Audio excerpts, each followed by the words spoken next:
Listo. Bien. Gracias, pastor. Gracias por la invitación a predicar la palabra del Señor y también, por supuesto, gracias a Dios, ¿no? Porque sin Dios nada de esto podría ocurrir. Si Dios no hubiese obrado en mi vida, no estaría frente a ustedes, hermanos. Y agradezco a Dios por la oportunidad de poder dirigirme a ustedes y poder estudiar juntos la palabra de Dios. Bien, dicho esto, hermanos, estudiemos.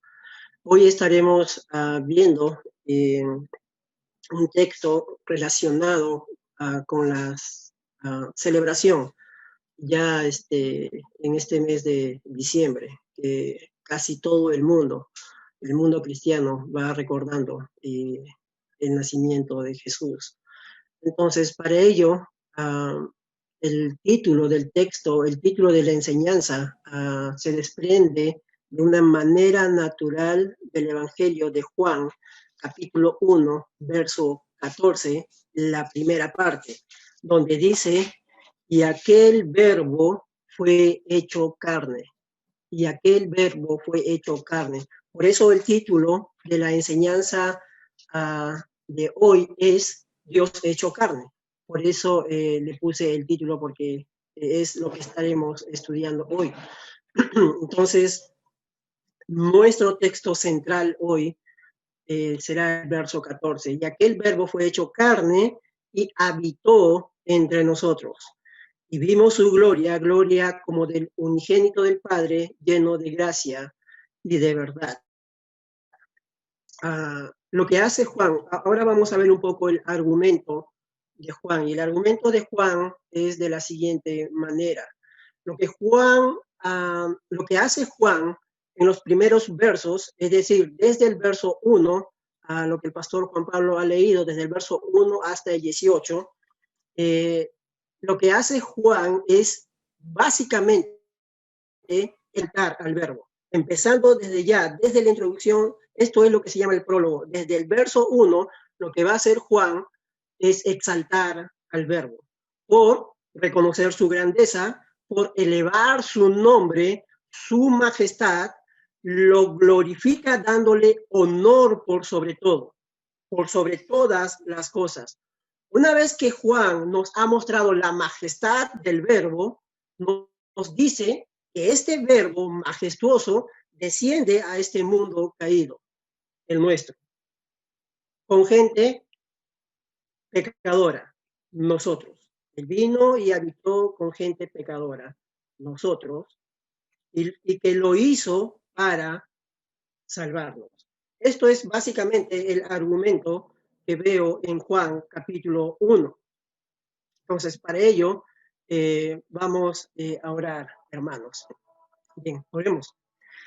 Dios, soberano Padre, te damos las gracias por tu Hijo Jesús, quien es Dios coeterno con usted, pero a su vez también es hombre como nosotros. Gracias te damos por ello, por la gran obra que has hecho a través de él a favor de nosotros. Gracias por mostrarnos tu majestad a través de tu palabra. Gracias por mostrarnos la majestad de Cristo a través de tu palabra. Gracias, mi Dios, por los santos apóstoles, quienes fielmente fueron predicando la palabra tuya, y damos gracias a aquellos fieles hermanos también que predicaron la palabra tuya, y que por ellos nosotros hemos escuchado la palabra tuya, Señor, y hemos sido salvados. Gracias por mostrarnos al Verbo. Gracias por mostrarnos a Jesús. Y ahora te pedimos que nos muestres, mi Dios, la majestad de nuestro Salvador. Ayúdanos, por favor. Tu palabra es la que vivifica, tu palabra es la que santifica, tu palabra es nuestro norte. Es en tu palabra, mi Señor, en la cual nosotros podemos encontrar todo lo que necesitamos. Gracias, mi Dios. Rogamos su ayuda para su gloria en Cristo Jesús. Amén. Bien, hermanos. Entonces, antes de entrar a estudiar el verso 14, estudiaremos los primeros versos a manera de introducción, los tres primeros versos a manera de introducción, porque creo que Juan, el evangelista, el escritor, el autor, que es Juan, pone las bases o el fundamento en los tres primeros versos. Es allí donde Juan nos quiere mostrar algo y él va a poner esta base que nosotros vamos a necesitar para luego entender con mucha más claridad el verso 14. ¿No? Esto es una gran ayuda para nosotros. Nosotros vamos a poder entender con mayor claridad la importancia y el peso que tiene el verso 14 por entender los primeros tres versos. Verso 14 dice, ya que el verbo fue hecho carne. Y esto es lo que estaremos estudiando. Pero ahora iremos un poco al verso 1. Si damos un primer vistazo a este verso, probablemente nos daríamos cuenta, no nos daríamos cuenta de lo que el autor nos quiere transmitir, hablando acerca del verso 14.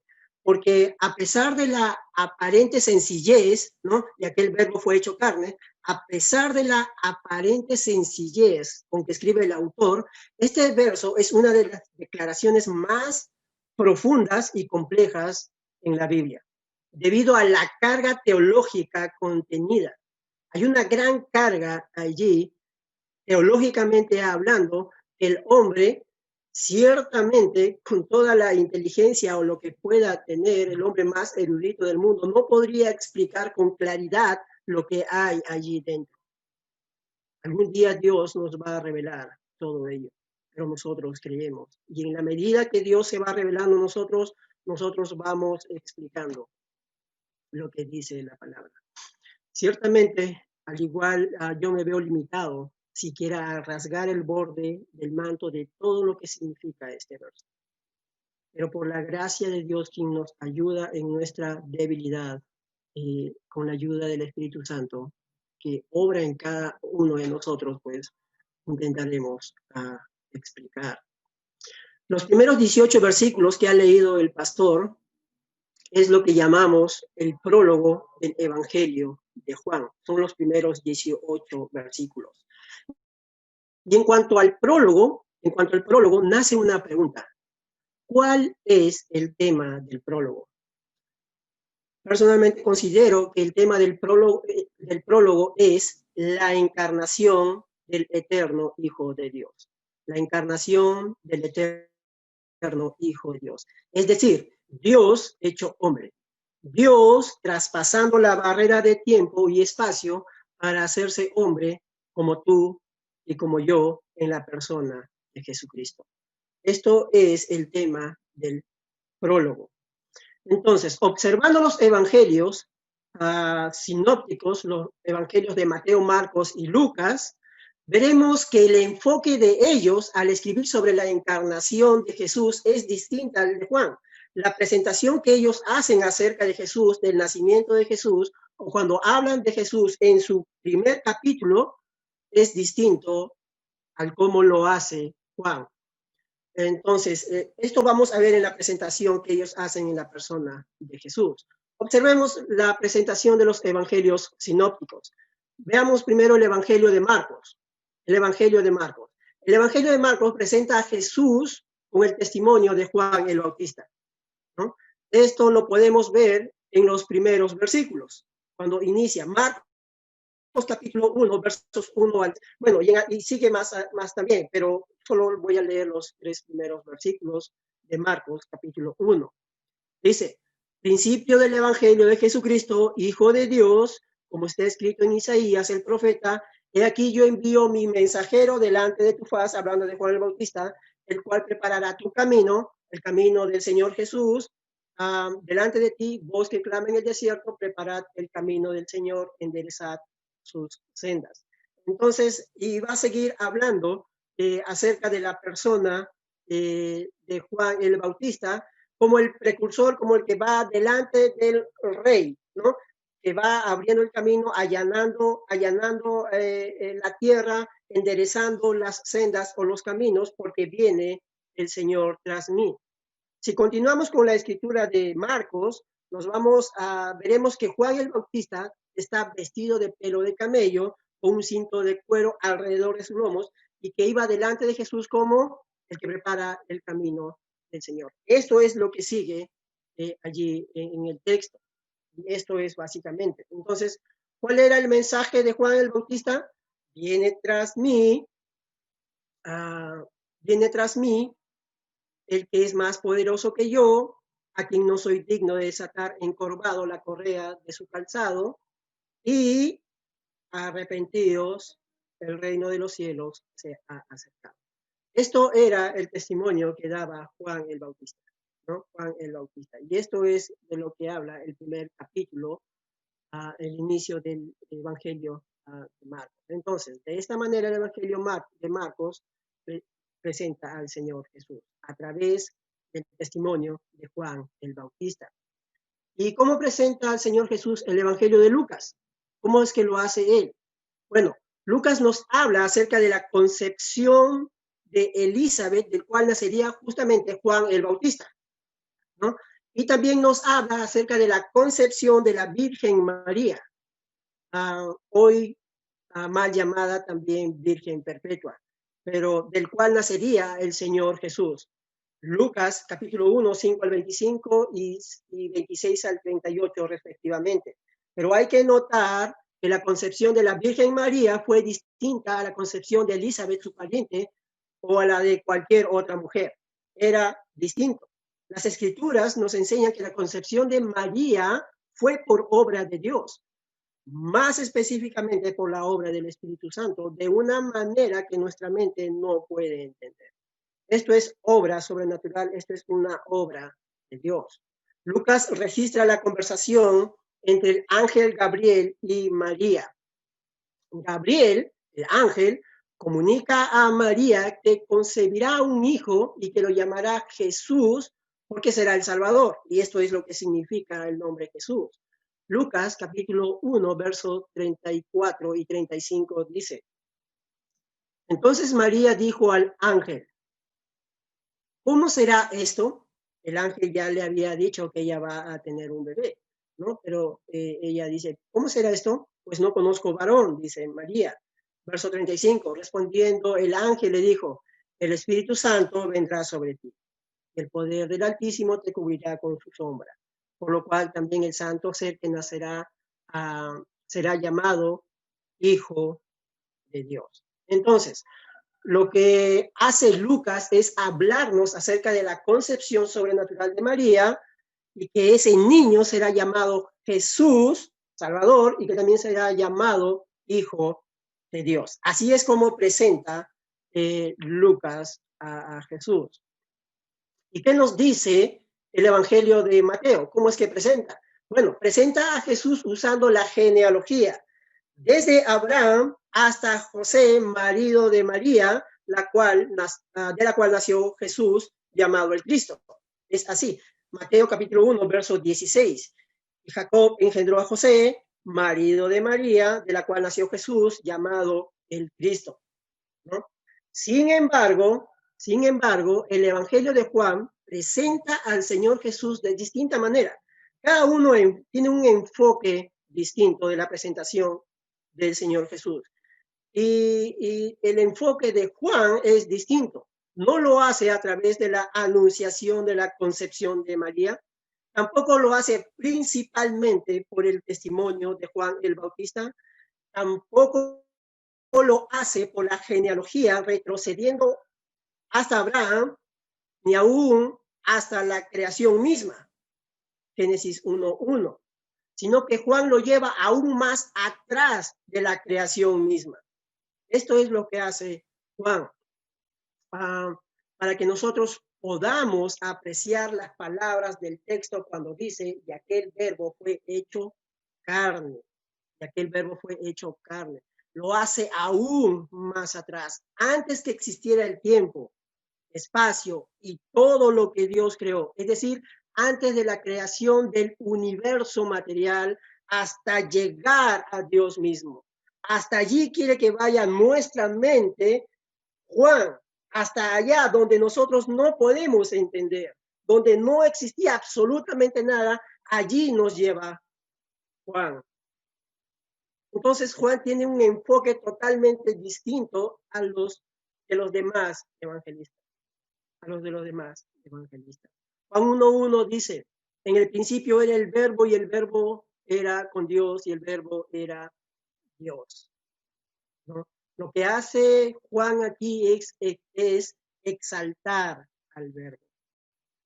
Lo que observamos aquí es una repetición de palabras, ¿no? Hay una repetición de palabras. ¿Cuál es la palabra? Bueno, una de ellas es verbo. Es la misma palabra que aparece en el verso 14. Entonces, sin embargo, esta palabra aparece 7 veces en el Nuevo Testamento. Uno lo hace en Apocalipsis, capítulo 19, verso 13. Otro lo hace en otro lo hace en Primera de Juan 1:1. Otro lo hace en Primera de Juan 5:7. Y 4 veces aparece en el Evangelio de Juan. 3 veces en el verso 1 y 1 vez en el verso 14. La palabra verbo. Ahora, respondamos la pregunta. ¿Quién es el verbo del cual habla Juan? Según se menciona en el verso 1 3 veces, y que luego en el verso 14 Juan menciona que se hizo carne. ¿Quién es este verbo del cual habla Juan? Bien, la Biblia misma tiene la respuesta. Primera de Juan 5:7 responde a esta pregunta. La Primera de Juan 5:7 dice, porque 3 son los que dan testimonio en el cielo, el Padre, el Verbo y el Espíritu Santo. Está hablando de la Trinidad. Dios Padre, Dios Hijo, el Verbo y Dios Espíritu Santo, y los 3 son uno, menciona el texto.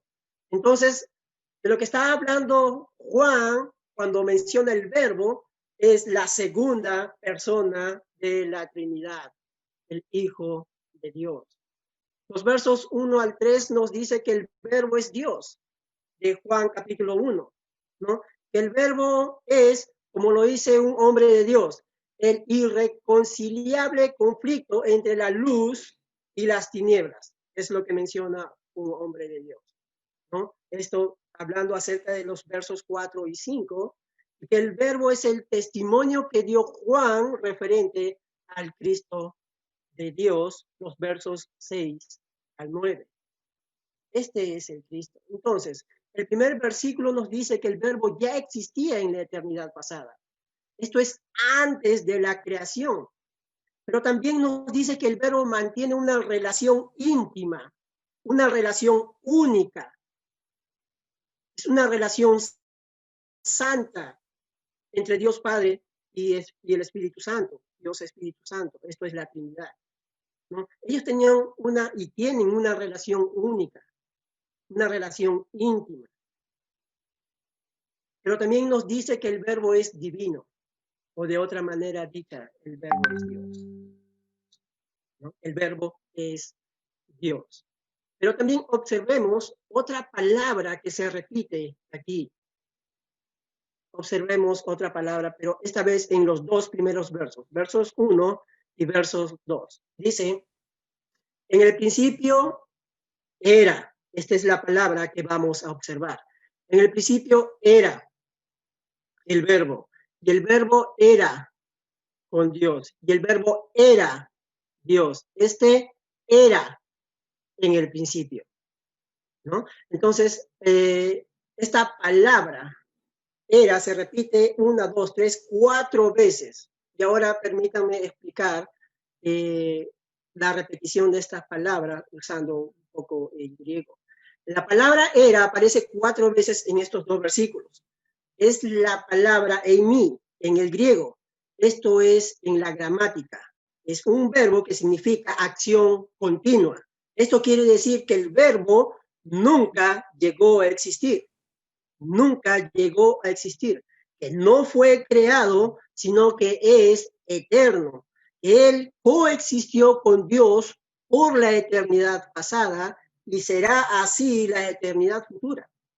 La eternidad es una de las perfecciones que solo se le atribuye a Dios.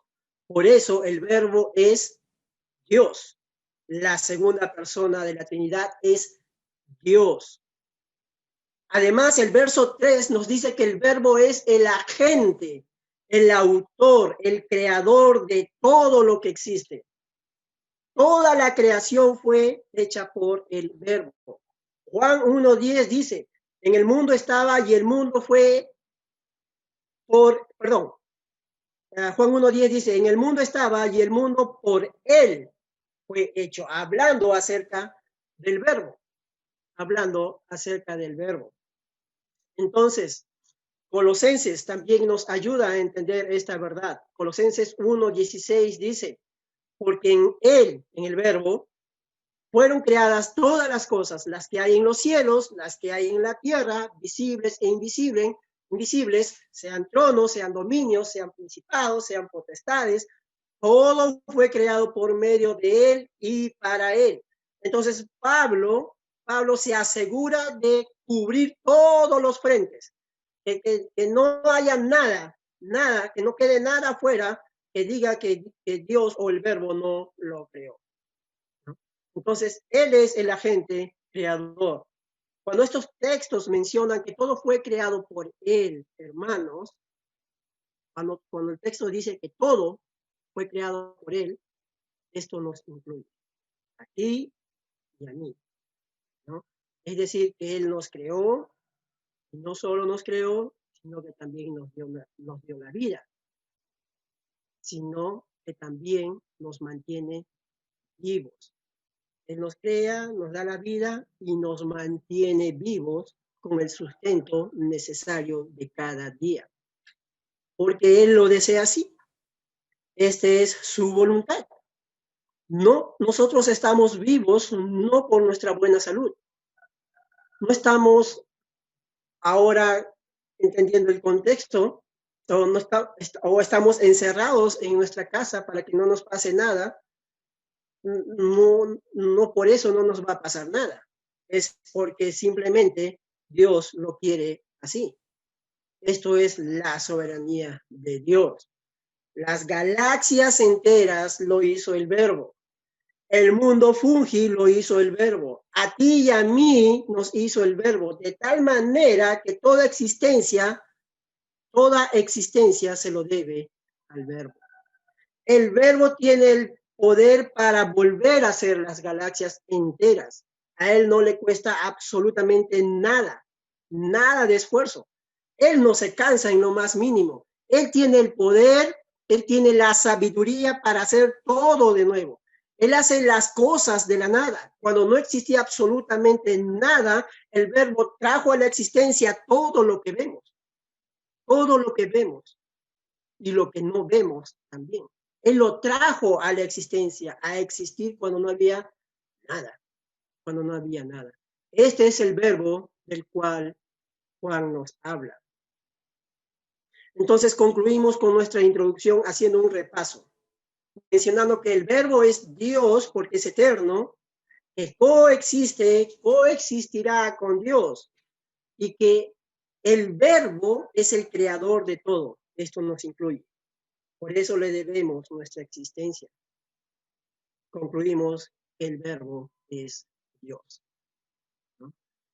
Después que Juan declara que el verbo es Dios en los 3 primeros versos, retoma la idea en el verso 14, trayendo otra vez la misma palabra, verbo, en el verso 14, ¿no? Para llevarlo ahora del plano o la esfera celestial, donde estaba el verbo, y lo trae al plano o la esfera terrenal. Verso 14. Y aquel verbo fue hecho carne y habitó entre nosotros. Una de las cosas que observamos en este texto es que la segunda persona de la Trinidad y Jesús es la misma persona. Esto nos rompe la cabeza, ¿no? Esto nos rompe la cabeza. Este es uno de los textos más discutidos, probablemente menos entendidos por la mente finita del hombre, pero a su vez es lleno de esperanza hasta llevarnos a la alegría, aún con las lágrimas, porque nos llena de esperanza, como un Dios infinito, estando en la esfera celestial, allí en el cielo, entra en este mundo pecador para buscarte y para buscarme, ¿no? Aunque no podamos entender con claridad esta verdad, sin embargo, esto debe de llenarnos de esperanza, hermano. Esta es nuestra esperanza. El Verbo se hizo hombre. Entonces, lo primero que nos dice el texto es que el Verbo dejó su trono en el cielo y se hizo hombre en la persona de Jesús como uno de nosotros. Esto es lo que dice el texto 1:14. En el Nuevo Testamento menciona que Jesús, todo el Nuevo Testamento, menciona que Jesús es tan Dios como el Padre, pero también es tan humano como cada uno de nosotros. Es tan Dios como el Padre y tan humano como tú y como yo. Un comentarista menciona al respecto y dice que Jesús es más humano incluso que cualquiera de nosotros, porque no tenía nada de pecado que nos deshumaniza a nosotros, hablando de la humanidad, ¿no? Y con respecto a la humanidad de Jesús, el Evangelio de Lucas nos ayuda haciendo mención de la infancia, de la niñez de Jesús. Lucas 1:80 menciona que el niño crecía y se fortalecía en el espíritu. Esto nos habla de un proceso que se está llevando a cabo, ¿no? Y de la misma manera, Lucas 2:40 nos dice que el niño crecía y se fortalecía y se llenaba de sabiduría. Esto nos habla de que Jesús fue aprendiendo mientras crecía. Aprendió a caminar, aprendió a hablar, aprendió a leer, aprendió a escribir, como cualquiera de nosotros, pero sin pecado. Nos habla de un proceso continuo de aprendizaje.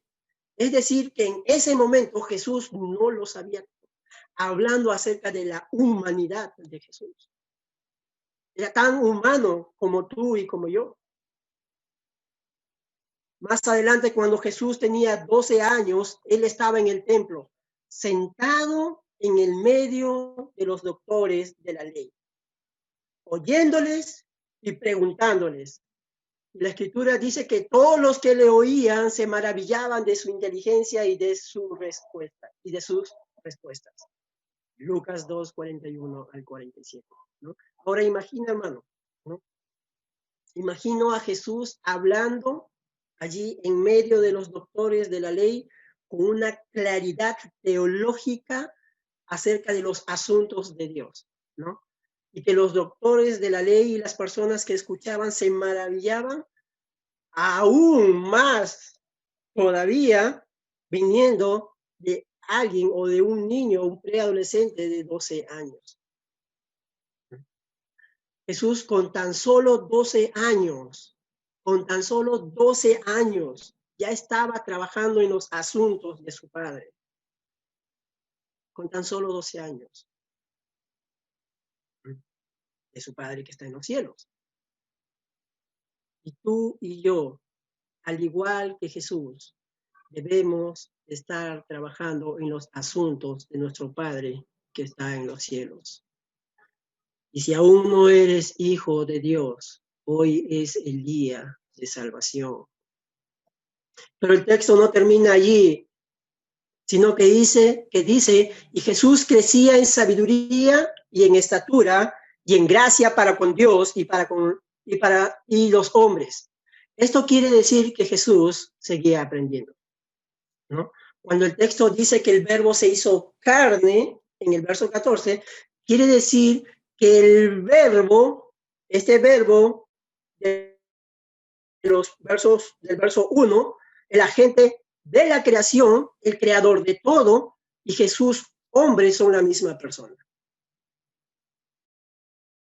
Jesús era 100% Dios, pero a su vez era 100% hombre. Era Dios y hombre a la vez. Mateo nos ayuda y él nos dice y nos habla de la siguiente manera. Mateo 1:23 dice, he aquí una virgen concebirá y dará a luz un hijo, hablando de la humanidad. Esto quiere decir que Jesús estuvo en el vientre de María desarrollándose como lo hicimos cualquiera de nosotros, y a los 9 meses María dio a luz. Esto es parte de la humana de Jesús, ¿no? Pero ahora viene la parte divina. El texto continúa, dice, y llamará su nombre Emmanuel, que traducido es Dios con nosotros. ¿Ah? Este es Dios con nosotros. Parte del credo de Calcedonia recita de la siguiente manera, hermanos. Nosotros entonces, siguiendo a los santos padres, todos en común consentimiento, enséñanos a los hombres a confesar a uno y el mismo Hijo, nuestro Señor Jesucristo, el mismo perfecto en deidad y también perfecto en humanidad, verdadero Dios y verdadero hombre, de cuerpo y alma racional, consustancial, coesencial con el Padre de acuerdo a la deidad y consustancial con nosotros de acuerdo a la humanidad, en todas las cosas como nosotros, sin pecado. Cierro, sí. Es tan humano como divino el Señor Jesús. Esto es un misterio. Esto es un misterio. Pero qué bendito misterio. En medio de mi ignorancia de poder entender esta verdad, me alegra. De verdad me trae mucha esperanza y me haces, no sé si decir la palabra sentir bien, porque este Dios, este verbo vino a buscarme. Vino a buscarme. Dios visitando al pecador. Juan usa la palabra en el griego sarx. Esta palabra habla de la naturaleza humana, mas no habla de cualquier apariencia humana. Él dice, usa esta palabra para describir la humanidad, así como tú y como yo, la humanidad de Cristo. Un comentarista menciona y dice que Él llegó a ser carne, no meramente vistiéndose con un manto de carne, es decir, una apariencia, sino que realmente fue hombre. Ignacio de Antioquía, padre de la iglesia, llegó a ser muy cercano a los apóstoles. Él dice al respecto, Jesucristo es verdaderamente del linaje de David. Nació verdaderamente, verdaderamente comió y bebió, verdaderamente fue bautizado por Juan el Bautista, verdaderamente fue clavado en una cruz y verdaderamente resucitó entre los muertos. Fin de la cita. Este es el testimonio de los padres de la iglesia, de uno de los padres de la iglesia. Jesús fue verdaderamente hombre como tú y como yo, pero sin pecado. Gracias a la humanidad y vida sin pecado de Cristo, Él podía subir a la cruz y pagar nuestros pecados, ¿no? Jesús como hombre es nuestro ejemplo supremo de vida. Somos llamados a desarrollar el carácter de Jesús. Somos llamados a pensar como Jesús. Somos llamados a sentir como Jesús sentía. Somos llamados a obrar como Jesús obraba. A esto somos llamados.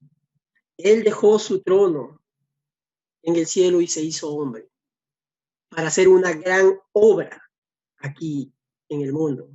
Recuperar la comunión, la imagen de Dios en nosotros, que se perdió allí en el huerto del Edén por causa del pecado. Este es nuestro Jesús. Lo segundo que nos enseña el texto, o la segunda idea que se desprende del texto, es que el Verbo dejó su trono en el cielo para habitar entre nosotros, hombres pecadores, ¿no? Lo primero que hemos visto fue que el Verbo se hizo carne, se hizo hombre, y ahora que estuvo habitando entre nosotros. Cuando Juan usa la palabra habitó, tiene en mente el tabernáculo o una carpa o la carpa o el tabernáculo del Antiguo Testamento, del cual habla el Antiguo Testamento. El tabernáculo era una carpa en el cual Dios moraba en medio de su pueblo y que además servía como centro de adoración a Dios. Este era un lugar donde Dios se encontraba con su pueblo y era adorado por su pueblo. Esto era Dios viviendo en medio de su pueblo.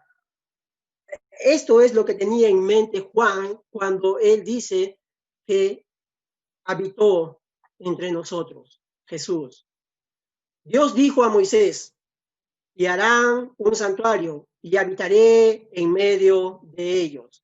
Éxodo 25:8, refiriéndose al tabernáculo. Y luego en Éxodo 40:34 dice, entonces una nube cubrió el tabernáculo de reunión y la gloria de Jehová llenó el tabernáculo. La presencia de Dios allí en el tabernáculo. Lo que nos dice el texto de Juan es que el Verbo desde lo infinito, desde la eternidad, gozando una comunión perfecta con el Padre y el Espíritu Santo, el Verbo aceptó bajar, descender a este mundo de miseria y pecado y poner su tienda por un tiempo, su tabernáculo por un tiempo entre los hombres pecadores. Esto quiere decir Dios viviendo en medio de los hombres. Jesús era Dios y él estuvo viviendo en medio de los hombres. La presencia misma de Dios entre su pueblo. Por esto Mateo dice que Jesús es el Emmanuel, Dios con nosotros, o Dios en medio de nosotros. Este niño nacido en un establo, en medio de animales, era el Verbo hecho hombre. No era cualquier persona, era Dios mismo hecho hombre, por voluntad propia. Nadie obligó a él, nadie, ni podría.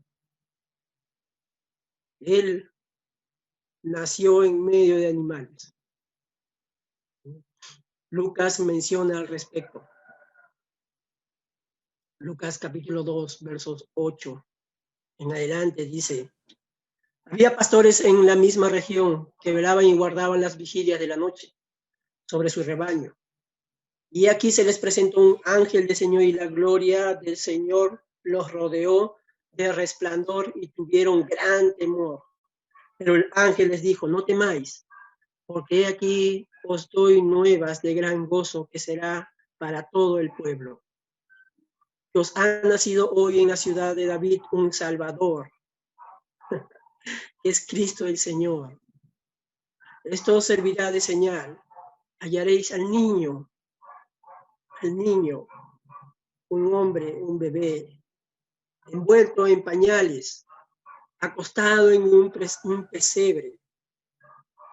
Y repentinamente apareció con el ángel una multitud de las huestes celestiales que alababan a Dios y decían, gloria a Dios en las alturas y en la tierra paz, buena voluntad para con los hombres. Sucedió cuando los ángeles se fueron de ellos al cielo, los pastores se dijeron unos a otros, pasemos pues hasta Belén y veamos esto que ha sucedido y que el Señor nos ha manifestado. Vinieron pues apresuradamente y hallaron a María y a José y al niño acostado en el pesebre. Y al verlo, dieron a conocer todo lo que se les había dicho acerca del niño. Una huestes de ángeles apareció para dar gloria a Dios. Os ha nacido en Belén un Salvador, que es Jesús.